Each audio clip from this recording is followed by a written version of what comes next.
Welcome to Lesson 20 of International Queen's English Dialect. In International Queen's, we try to simplify everything. You can use standard English, but you have some simpler options like flexible and variable spelling that is more phonetic. This is an example, F sound for phonetic. Simpler grammar, you don't need to conjugate the third person verb by placing S at the end of the verbs.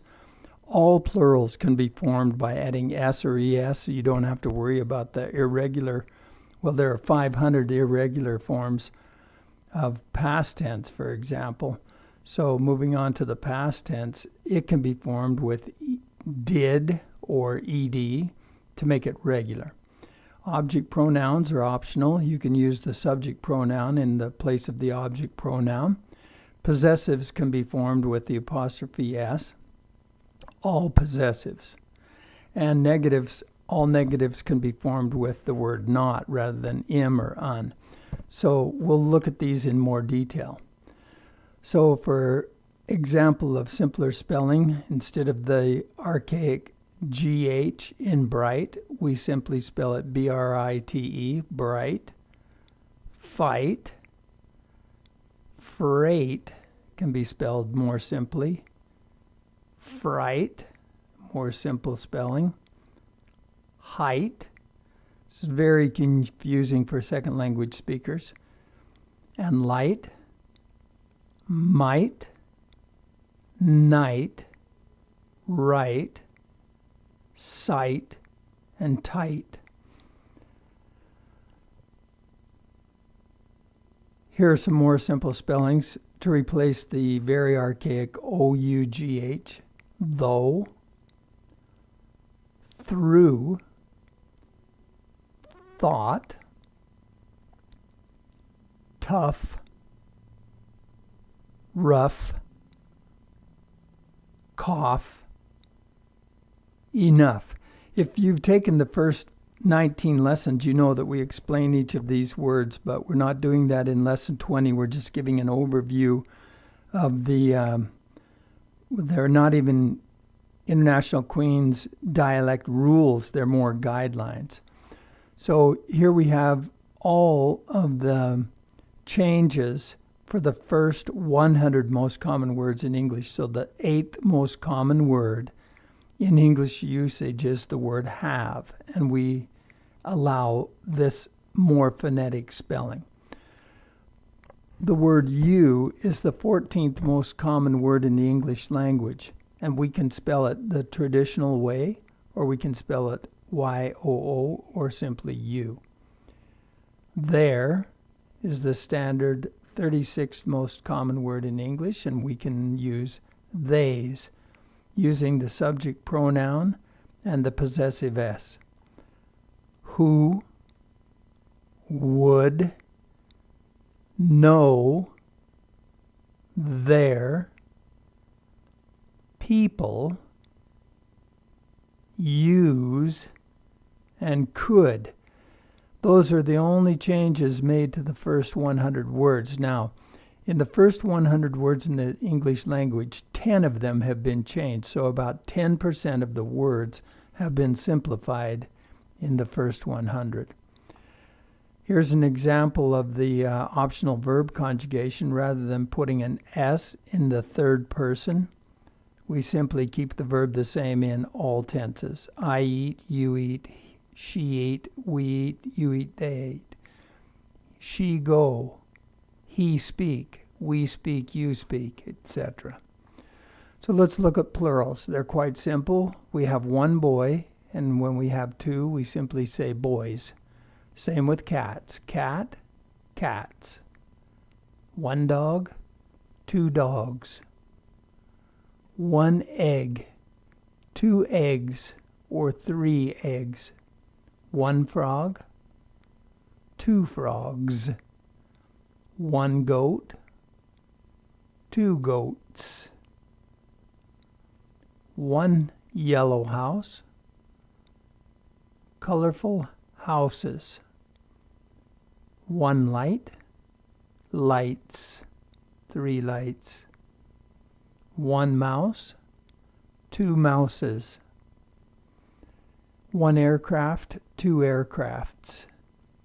1 child, 10 childs. 1 deer, 5 deers. 1 fish, 3 fishes. 1 foot, 2 foots. 1 goose, 3 gooses. 1 half, 2 halves. 1 leaf, 10 leaves. 1 man, 2 mans. 1 person, 7 persons. 1 knife, and we've simplified the spelling, dropping the silent K. 1 knife, 3 knives. 1 ox, 2 oxes. 1 sheep, 2 sheeps. 1 tooth, 30 tooths. 1 trout, 3 trouts. 1 wife, 2 wifes. 1 wolf, 2 wolves. 1 woman, 5 womans. Here are examples of the pronouns in the subject position and in the object position. Here are some short, simple sentences to show how the pronouns can be used interchangeably either at the beginning of a sentence or the end. I give it to you. You give it to I. He give it to she. She give it or she give one to it. We give it to you. You give it to we. They give it to you. You give it to they. I ask you, you ask I. She ask he ask it. We ask she, you ask we. They ask we, you ask they. These start to become familiar after you use them a bit. They're easy for second language learners, and they become easy and they're easily intelligible by native English speakers. You did find I. I thank you. He like she. She not like he. We call they. They know we. You come to we. They go to he. Now we have examples of possessives, always formed with the apostrophe S. The dog's bone, the cat's toy. In other words, the toy belongs to the cat. The bone belongs to the dog. A car's tire is flat. A friend's house. One boy's shoe. Today's newspaper. Monday's laundry. People's problems. I's coat is brown. You's car is very nice. He's bike is in front of the house. She's pen is on the table. Its cage is in the corner. We's house is very new. They's yard is beautiful. Everybody's food tastes very good. Canada's flag is red. America's border is closed. China's exports continue. Freedom's ring. Earth's crust. People's choice. France's grapes are delicious. God's glory is everywhere. So now we can form negatives with not rather than unhappy. We simply say not happy. Impure, not pure. Impolite is not polite. So in every case we have not happy, not pure, not polite, not sure, not reversible, not cooperative, not complete, not normal, not social. That's very easy to learn, and it replaces all of the irregular forms such as un, im, un, ir, in, ab, and anti. And that's the end of Lesson 20. That's an introduction to the basic changes of International Queen's English.